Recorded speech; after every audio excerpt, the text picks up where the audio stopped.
panalangin. Father God in heaven, we give you thanks, we give you praise, O God, because of who you are, na Diyos na aming pinaglilingkuran. Lord, we thank you for this day, O God, that you've given unto us, especially, Father God, the life of Brother Martin and Sister Manilyn, Panginoon, that day, O God, hallelujah, ang kanilang pag-iisang dibdib sa araw na ito, Panginoon. So lahat po ng papuri at pasasalamat ay tanging sa inyo po lamang, O God Almighty. So Father God, I ask that continue to be with us, Father God.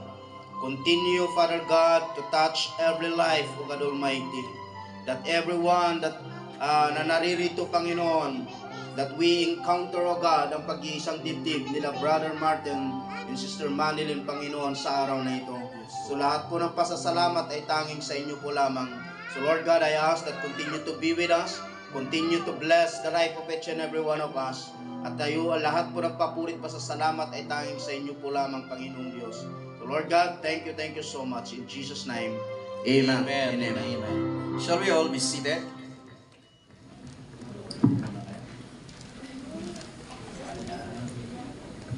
Praise God.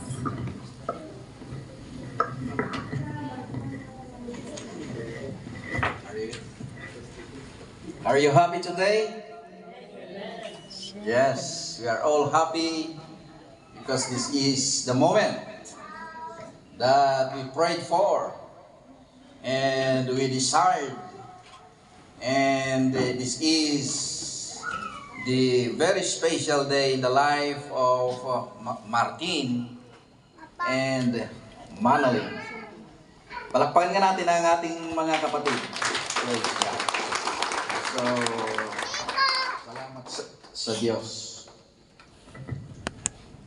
Marriage is ordained, instituted by God. This is, we call the holy matrimony, a sacred union of man and woman before God and before man. So ito po ay sagrado po, itong ginagawa po natin. It's not a joke. This is a serious matter, a sacred matter, and at the same time, you are here, sponsors, ninang, ninongs, the parents, the guardians, and all of us are the witness of this wedding of Martin and Manilyn. And I believe that the angels is here. The Holy Spirit, the Triune God is here. God is here in our midst.